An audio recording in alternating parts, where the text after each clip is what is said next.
दिनै गफुर जिल्ला जिल्लानि गायसनथाइ सान फालिनाय जादों दा बे समाव मा बुंनो सानो? खुलुमबाय। दिनै इउपिपिएल राजनिति हान्जानि गा जिथि गायसननाय सान एबा जोनोम सान आरो बे जोनोम सानखौ गोदानै जिथु गफुर जिल्ला इउपिपिएल राजनिति हान्जा हिसाबै थांनाय जुन मासाव दानानै लानो हादोंमोन आरो बे राजनिति हान्जानिनो नैबे राजगड़आव थानाय जि पार्मानेन्ट मोनसे अफिस जिल्ला न'आव बेवहाय सानसेनि हाबाफारि जों लानानै खोब मेहेरगोनाङै गाजा गोमजायै दिनै बेवहाय खुंदों। फुंबिलियाव बेयाव फिरफिला बिरायहैबाय, बिनि उनाव दा सावरायमेल लादों आरो लोगोसेयै बेयाव बोथिसे ओंखाम जानायनि जजा खालामदों आरो बेयाव फैनो मोननानै खोब आं गोजोननाय मोनदों। मानो होनना दिनै आं नुफैदों बेवहाय फैनानै आंजों लोगोसे धोनस्रि समस्तिनिफ्राय चेयारमेन बिथांमोनबो दं आरो समस्तिनि नेहाथारि बिथांमोनबो दं, लोगोसे जिल्लानि गासै माने पेरेन्टस बडिनि आफादगिरि नेहाथारि वमेन इउथ गासैबो लोगो नांनानै लोगोसे 36टा जोङो बुथ कमिटि दानानै लानो हादों। बे 36टा बुथ कमिटिनि आफादगिरि नेहाथारि आरो लोगोसे जोंनि मावथि बिथांमोना ज' लोगो नांनानै दिनैनि बे सानसेनि हाबाफारिखौ लानानै गाजा गोमजायै खुंनायनि थाखाय जि ज'जा खालामदों खिन्थु खोब मोजां जादों। आरो बेयाव फैनायनि गेजेरजों आं बेखौनो रायजो राजा लोगोसे आङो मावथि बिथांमोननिसिम आङो खावलायहरनो सानदों जे जोङो दिनै इउपिपिएल हान्जा हिसाबै 10 बोसोर जोङो माने गायसनथाइ सान जि फालिबाय, बे फालिनायाव जोङो समायखिरा लानो नांगौ, संकल्प लानांगौ जे जोङो थांनाय 2020 मायथाइनि जि माने बिटिआर सुक्तिनि उनावहाय बे सुक्तिनि दफा मथे दिनै बे गफुर ओनसोलाबो बा बिश्वनाथ सनितपुर ओनसोलाबो जोंनि बिटिआर ओनसोलाव हाबबाय आरो गोदानै बे ओनसोला फैगौ बिसायख'थियाव भट होनो मोनसिगोन आरो बे भट होनायजों लोगोसे फैबाय थानाय दिनाव बे ओनसोला जोंहा माने जोंनि समस्तिया जानांगौ, जोंनि हा हुआ जोंहा जानांगौ, जोंहा बिसि जानांगौ आरो बे ओनसोलनिफ्रायनो जाहाथे जोङो सासे मोजां माने दैदेनगिरि बा एमसिएलए बा इएम जों बानायहरनो हायो। बिनि थाखाय बे ओनसोलनि मानसिफ्रा रायजो राजाफ्रा दिनै बेखौ जानांगौ, माने संकल्प लानांगौ, समायखिरा लानांगौ। मानो होनना दिनै जोंहा बिटिआरखौ प्रमद बर' बिथांनि दैदेननायावनो दिनै इउपिपिएल राजनिति हान्जाया दिनै 5 बोसोरनि थाखाय खुंबाय आरो बे जोबनो बारा दिन गोबाव गैलिया आरो बे बिटिआर ओनसोलखौ प्रमद बर' बिथांनि दैदेननाय इउपिपिएलआ दिनै खुंनाय लोगो लोगोनो बेवहाय मोनसे सान्थि परिबेक जादों। सिगाङाव 2020नि सिगाङाव जाय सरकारफ्रा जाय पार्टिफ्रा बेवहाय माने सरकार खालामदोंमोन बिथांमोना गासैबो जाति बा गासैबो भाषा भाषी मानसिफोरखौ गुबुन गुबुन हारिफोरखौ बर'जों लोगोसे माने एखे लोगोसे खुंनो हायैनि थाखाय बा बिथांमोनखौ बजबना लानो रोङैनि थाखाय बेवहाय बर' अबर' हंगात जादोंमोन, आन्दलन जाबाय थादोंमोन। दा बेफोरनि थाखायनो मोनसे बिकल्प हिसाबै नैबे माने इउपिपिएल हान्जाखौनो प्रमद बर'नि दैदेननायावनो सरकारखौ लाबोदों आरो लाबोनायनि उनावहाय दिनै बे 5 बोसोराव सान्थि परिबेक जाबाय, मोजां मोनसे परिबेक जाबाय, जौगानायनि खामानि जाबाय, लोगोसे नैबे गफुर ओनसोलावबो दिनै बिटिआरआव हाबबाय आरो फैबाय थानाय दिनाव बेवहाय जाहाथे बिटिआर ओनसोलनिफ्राय जेरैबायदि खामानि मावनांगौ, जौगानायनि खामानि मावनांगौ, अधिकारनि खामानि मावनांगौ, हा हुनि खामानि मावनांगौ, बेफोरो फारफ्रोमबो जाहाथे फारि फारि माने सरकारनि तरफनिफ्राय जाहाथे मावनायाव बयबो जाहाथे हेफाजाब होयो, बयबो जगाजग खालामो, बिनि थाखायनो समायखिरा लानांगौ होननानै आं खावलायहरनानै बिथांमोनखौ आङो माने हांख्रायहरदों आरो खावलायहरदों। बिटिसिनि जे मैयाहाय बिटिआर दोलोनि बिजाथिफोरनि मुं ओंखारदों, 22 जन ओंखारदों, थारैनो बे बेसेबां गनायथावना समस्या 40टा समस्या 22टाल' ओंखारदों? दा बिथांमोना मैया जों नुनो मोनदों ससियेल मिडियानि गेजेरजों बिथांमोना 40टानि गेजेराव 22टा फोसावदों। दा ओंखायनो 22टा फोसावनानै बेखौ माने टेस्ट नायनायदोंबो जानो हागौ, आनजाद नायनायदों जानो हागौ, बिथांमोननि गेजेराव बहाबा बिद्र' जानो हागौ नामा, सिखिर बिनानै बिद्र' जानो हागौ नामा, बा बै थाबावनाय 18टा समस्तियाव बिथांमोना माने टिकेट दाबिदा दंना गैला बेखौबो नायनो हागौ। बिथांमोनहाथ' जिहेतु जेनबाय, थांनाय बाराव जेनबाय आरो बिथांमोननि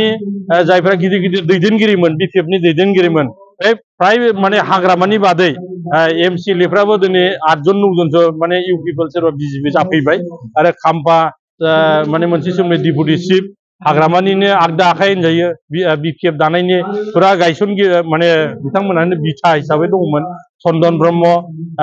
सिगाङाव बिथाङाबो माने मन्थ्रि जादोंमोन लोगोसे हितेश बसुमतारीनो जय मुसाहारिनो रेवरेवा नार्जिनारिनो बा दिनै मा होनो बे बिजितगोरा बेफोरबायदि माने धनन्जय बसुमतारी थांनाय समाव बिथांमोना 2020आव बिपिएफनि जानानै देरहादोंमोन खिन्थु नुबाय जे हाग्रामानि दैदेननायाव मोजां सरकार जायाखै आरो माने सरकार जुदि जानांगौब्ला मोजां सासनगिरि नांगौ दैदेनगिरि नांगौ बेखौ प्रमद बर'खौ नुदों प्रमद बर'नि माने मावनायखौ नुदों ओंखायनो बिथांमोननि दैदेनगिरिफ्रानो दिनै हाबफैदों जों बेखौ बरायहरदों आरो रायजो राजायाबो दिनै फैदों भटार्सफ्राबो फैदों ओंखायनो बेखौ लानानै बिथांमोनाव मोनसे आखंखा जानो हागौ जे जोङो खनसेनो बेबायदि होयोब्ला जोंनियाव बेबायदि बिजाथि दंना गैया बेखौबो आन्दाज लादों खोमा आं बेखौ सानो आरो बिक्रम दैमारि आरो कास्टम बिथांमोना जे केम्पिं खालामगासिनो दा बिथांमोननि नामबो ओंखाराखै मुंबो ओंखाराखै नाथाय केम्पिं खालामनायाव बुंदों जे बिथांमोना जोंखौ देरहाहोयोब्ला थिकादार बानायजोबगोन होनना बेनि सायाव मा बुंगोन दा बिक्रम दैमारिखौथ' आङो बेखौ नुदों आङो सिनायगौ बिथाङा माने भेरगाव जिल्लानि होननानै बिथाङाथ' थिकादारसो ओंखायनो बेयो गावहा थिका मोननांगौ ना मोननाङा बिनि सायावसो बाथ्रा बुंगोन ओंखायनो गासैखौबो थिकादार खालामगोन होनना बुंदों दा गथै माने बर' जाथियानो थिकादारथ' नंजोबाना बिथांबायदि थिकादार नङा आरो मोजां थिकादाराथ' बिथाङा जों नुदों जे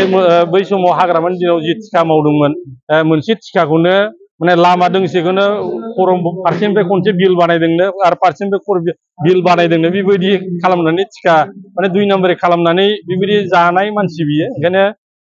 नैबे दानि डिजिटेल जुगाव प्रमद बर' दैदेननाय इउ पिपलनि सरकाराव बेबायदि 2 नाम्बारि थिकारा बेयाव जायगा मोना जों बेखौ मोजां मिथिगौ आरो कास्टम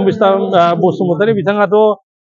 बेखौ मा होनगोन बिथाङाथ' लाउड स्पिकार बायदिसो खामानि मावो बेहाथ' बेयाव बिथाबो गैया होननानै जों मिथिगौ मानो होनना बिथाङा बेहा गलाघाटनिसो ओंखायनो बेवहाय हाग्रामाखौ गुन गायनानै एसे एनै खरसाफोर मोनलाङो नामा बेफोरखौ लानानै बेबो बाथ्रा बुंबाय थादों बिनि बुंनायनि सायाव जोंहा बे बिटिआर ओनसोलनि रायजो राजाफ्रा सासेबो भट होआ जों बेखौ बुंनो हायो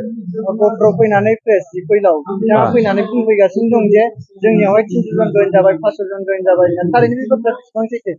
दिनैनि तारिखआव बे गहपुर जिल्लायाव जइन जाबाय माने दा बेयावहाय खुनु दलानो जिहेतु गैखायामोन दा जेसेबांखिनि माने दा बेयाव भटार्स हिसाबै दिनै बिटिआरआव हाबबाय बिथांमोनहा माने गोदान भटार्स ओंखायनो बेयाव जइन जाबाय मा जाबाय होननानै बुंलाबायनाया मा ओंथि फोरमायनो नागिरदों आं मिथिया खिन्थु बिथांनि बे जि गोजाम जि समस्ति थांनाय बाराव बिथाङा बे धोनस्रि समस्तिनिफ्राय देरहानो हादों बिथाङा मोनदों जे 20 बोसोर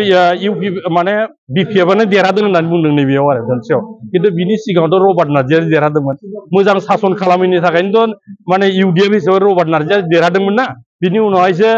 2015निफ्राय 20 सिमहालागै रबार्ट नार्जारि इउडिएफनि एमसिएलए दंमोन दा बिथाङा टिएमसि ना मा जाबाय होनना बुंदों बिनि उनावसो नै थांनाय बाराव बिथाङा खुब खम सम भटनि गेजेराव देरहाखांनायनि उनाव बियो गावनि माबाखौ मोजाङै दैदेननो हायाखै एमसिएलए फान्ड हिसाबै बहा बाहायदों बाहायाखै जों दिनै नुनो मोना बिथांनि नामानो गैया बे मावाखैबो जेबो खामानि मावाखै आरो बे ओनसोलखौ लानानै बिथाङा सिन्था धारना गैया जायनि खारनावनो बिपिएफनि प्राय माने 2000निबो बारा जोंनि दलाव जगदान जाबाय जायफोर भटार्स दैदेनगिरि बिथांमोननि चेयारमेन एक्स चेयारमेन एक्स प्रेसिडेन्ट माने पन्चायतनि बा बे भिसिडिसिनि गहपुर जिल्ला इउपिपिएलआबो दिनै फाउन्डेसन डे खुंनाय जादों दिनै गहपुर जिल्ला गोदानै दाजानाय इउपिपिएलआ गाजा गोमजायै रायजो राजाखौ हांख्रायनानै बिसेसके मावथि आइजो गांखं लाइमोन गांखं आरो पेरेन्टस बडि दिनै माबायाव दैदेननायाव गाजा गोमजायै बेखौ खुंफुंनाय जादों आरो खोब कालारफुल जादों आङो जोबोद गोजोननाय मोन्दों मैया दाख्लै बावैसो जोंहा माखासे मिडियायाव नुबाय थादों फैलाव बिथाङा फैनानै केम्पिं खालामगासिनो दं दा बिथांमोना बुंदों इउपिपिएलआ जेबो मावाखै गलासो होनना बुंगासिनो मा बुंगोन जायफोर जेबोखौनो मावाखै बिसोरो बेबायदि बाथ्रा बुंनायाथ' एसे मिनिथावथाव बाथ्रा आं बिथांमोनखौ सोंनोसो लुबैयो जे जेबोखौनो मावाखैब्ला बिथांमोना बे गहपुर समस्तियाव फैनानै बे धनसिरि समस्ति जिथु माबा बेयाव फैनानै बोरैहाय ट्रेक्टराव भट हो होनना बुंनो हाफैखो जुदि मावाखैब्ला दिनै बिटिआर हाबनायखायसो बिटिआरनि इलेक्सनाव जानायखायसो बिथांमोना फैनानै बेवहाय भट बिनो हाफैदों जेबोखौनो मावाखैबा प्रमद बर' बा इउपिपिएलआ जेबोखौ मावाखैब्ला होमबा बे बिटिआरआ बोरै हाबफैखो आरो बिथांमोना बोरै भट बिनो हाफैखो नैथियाव जाहैबाय नैबे एफआरसि हानि जिथु मोनथाय बे हानि मोनथाया 2006 सन 2006 आवनो भारत सरकारनिफ्राय मोनसे नटिफिकेसन जाखानाय हानि माबा मोनथायमोन बियो बेवहाय माने हाग्रायाव हाबनानै थानाय ट्राइबेलफोरनो हा मोननांगौ होननानै मोनसे गेजेट नटिफिकेसन भारत सरकारनिफ्राय होनाय जादोंमोन बे बुस्थुआ 2006 सननिफ्राय जानाया पेन्डिं जानानै नैबे हाग्रामा महिलारिनि 17 बोसोर सासनावबो गावसोर अथ'स' सासनाव दङ माबायाव दिसपुरावबो कंग्रेस सरकारजों एलायन्सआव दङ दिल्लीयावबो कंग्रेस सरकाराव दंमोन होमब्लाबो बिसोर 17 बोसोराव मानो एफआरसिखौ होनो हादिया मानो हानि मोनथायखौ होनो हादिया जुदि माने इउपिपिएलआ जेबो मावाखैब्ला बेखौ सोर मावखो दिनैथ' 100% मावनानै होजोब्बाय आरो बेखौ मावदों होनोबा एकमात्र इउपिपिएलआल' मावदों प्रमद बर'नि दिनाव मावदों एबसुआ मावदों बेखायनो जों बुंनो हायो दा मावदों होनना बुङोब्ला एकमात्र माबायाल' मावदों आरोखि इउपिपिएलआ मावदों थामथियाव जाहैबाय 17 बोसोराव हाग्रामाया 17 जननो माने शहीदनि थाखा होनो हायाखैमोन 17 जननोबो थाखा होनो हायाखैमोन नाथाय 4 बोसोरावनो माबाया प्रमद बर'आ 537 सननि बिथोराव टटेल 1000नि बारा जागोन किन्तु 89 आव थैनाय 537 सननि बिथोराव 534 नि बिथोराव 81 नो दासिम होनाय जाबाय आरो इलेक्सननि उनावनो गासिबो 534 नो शहीदनो थाखाखौ होजोबनाय जागोन जेराव माबानिफ्राय हाग्रामा महिलाया 17 बोसोराव 17 जननो माने जेनथेनेल माबा होनो हादोंमोन आरोखि कम्पिटिसन होनो हादोंमोन थाखाखौ शहीदनि थाखाखौ आरोखि बे लासिं बाथ्रा दुखुनांथाव बाथ्रा 50,000 होबोदों बेबो हाग्रामा महिलारिया बुंदों जे बिटिसि जाबा गाव सिट जागोन बिटिआर जाबा प्रमद बर' बिथाङा बेथ' बावनो जों खेंसालियै बुजिनो हाबाय बिथाङा आगोलनिफ्रायनो सिगांनिफ्रायनो बिथाङा माने बिटिआर जानायखौ हामजाखायाखैमोन बिथाङा सिगाङावनो बुंखादोंमोन बर' सुक्तिया जागोन नाथाय बर'नि सिमाया बिटिसिनि सिमाया एरनाय नङा लावनाय नङा बे पार्सेन्ट थाबाय थागोन बेखौ बुंखादोंमोन बिथांनि दुखुआ बेनो जाहैबाय गहपुरसिम मानो हाबनो मोनांगौ गहपुरसिम हाबनायखौ बिथाङा फाजायो गहपुरनि बर'खौ बिथाङा अनसाया अना बिथाङा बे मोनसे गावनि माबाखौ प्रमानखौ होनाय जाबाय बे जे गहपुरनि थाखाय सुथुरथा गावनो खालामदों जों बिथांखौ बरायदोंमोन नाथाय बिथाङा गावनो बरायजाया आरो बिथाङा गहपुरनि बर'खौ जे नेवसियो मुगैयो बे मोनसे प्रमान जाबाय बेखायनो बिथाङा बिटिसिनिसो सिट जागोन बिटिसि होनना बुङोबा जों रोखायै बुजियो 5 नि सिमा बे बिटिसि जागोन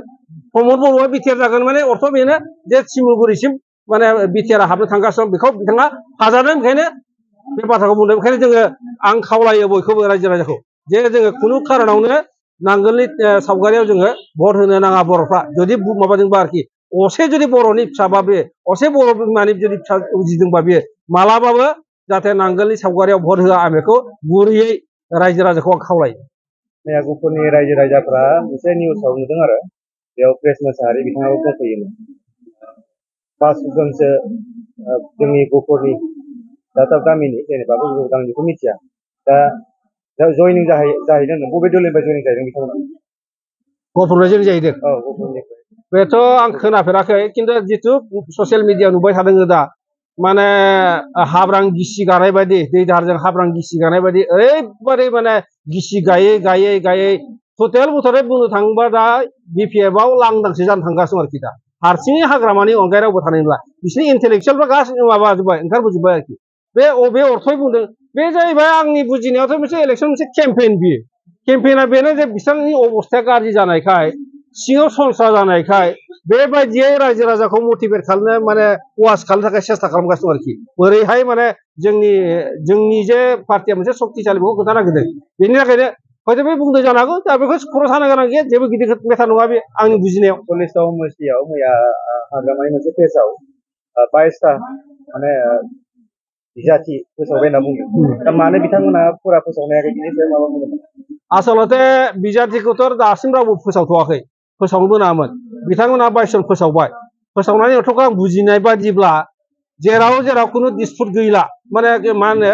दावराव दावसि गैया डिमान्ड गैया बे जायगाखौ बिथांमोना सेलेक्ट खालामखाबाय थारमाने बिथांमोननि नैबेखौ रोखा बुजायखाबाय 22टा समस्तियाव बिथांमोना दाबिदारानो गैया रावबो गैया आरोखि बिजाथि होनो गोनां गैया आरोखि बेखायनो बिथांमोना बायसनखौ आगथिया भाबै माने डिक्लेयार होबाय बेवहाय बिथांमोना जासिनासो होनो गोनां जादों दं आरोखि बाखिखिनिया जेनेबा नियम बायदियै लाखिथ'दों आरोखि बेवहायबो बिस्रा माने आंनि बुजिनायावथ' माखासे समस्थियाव केन्डिडेटखौ नागिरना मोनबावाखै बिसोरो माखासेखौ डिक्लेयार होनो हाजोबाखै 22टा समस्थियाव बेवहाय खुनु माबा गैया बेवहाय प्रतिद्वन्दी गैया टिकेट बिग्रा गैया बेखायनो बिथांमोना आगथिया फोसावदों आरो 18टा समस्थियाव बिथांमोना माने दरदामसो खानो गोनां जादों जे जोंनि टिकेटखौ लानानै गेलेफै होननानैसो इउपिपिएलनि बेलायाव दासिमबो माने केन्डिडेट डिक्लेयार होनो हायाखै हायैनि खारना जाहैबाय मोनफ्रोमबो समस्थियावनो साब्रै साबा केन्डिडेट दं मानोना जि दला सक्तिशाली हागोन बेथ' बेखायनो थिखादारसो गासिबो जुदि खालामनो नागिरजोबोब्ला समाजखौ गुबुंले खालामजोबनो नागिरोबा आसनिया बेसेबां दं बिथांमोनाव थिखादार जाजोबोबा नङा होमबा आसनिया बेसेबां आरब डलार बिसोर आसनि दं बिसोरनाव गासैखौबो कर्मिफोरखौ जुदि थिखादार खालामोब्ला कर्मि माथों जुदि माबा जायोबा भटार माथों जुदि थिखादार जाजोबोब्ला बेसेबां माबा मोनगोन बिसोर पेकेजा बेसेबां बिसोरलाय बिसोरनि दिनावथ' 100 कोटिल'सोमोन पेकेजा एक्सट्रा स्पेसियेल पेकेजा 100 कोटिल'मोन दाथ' जेनेबा 500 कोटिनि अभार जानो थांगासिनो जोंनियाव पेकेज आरो एक्सट्रा माबाया आरोखि आरो अन्यान्य डिपार्टमेन्टनिफ्राय फैनाय स्किमफोर अनेक दङ दा जेराव बे समावनो बियो खामानिखौ आबुं मावजोबनो हायाखै बिटिआरआ जौगाखांनायखौ मावनो हायाखै थिखादार माने मा बुजायो थिखादारखौ जानांगौ जों जानाङा होनना बुङो आरोखि जाग्राफ्रा जाग्राखि गासैखौबो थिखादार खालामनांगौ होनना बुङोबा नोंनि परिबेसा मोनसे समाजनि परिबेसानो माखासे गोमाना थांगोन सोलोंथाइनि परिबेसनो माबानि परिबेसनो मोनसे संस्कारानो गोमाना थांगोन आरोखि बेखौ गासिबो थिखादार जानो हाया आं बेखौ समर्थन होआ नोंथाङा बुंनो सानदों नामा बेखौ इलेक्सननि थाखाय फिस्लायदों फुराफुरि इलेक्सननि थाखाय माबानाय बे इलेक्सनसो जानला मोनला बामसाव बिसोर गोब्रामबाय आसलते टटेलि गोब्रामबाय बिसोर जेबो गैलिया दा संसार जाजोब्बाय गावसोरनिफ्राय ओंखारबोजोब्बाय इन्टेलेक्सुवेल मानसि गैला खुनु मोनसे मोजां बाथ्रा बुंग्रा मानसि गैला बेखायनो बिसोर गोब्राबलाबायनानै जेखौ मोनो बेखौनो बाथ्रा बुंलाबायनानै बिसोर माने मानसिफोरखौ आवनाय होदों नागिरो आरोखि बिनि अनगायै जेबो नङा आं जेबो साराद बुङो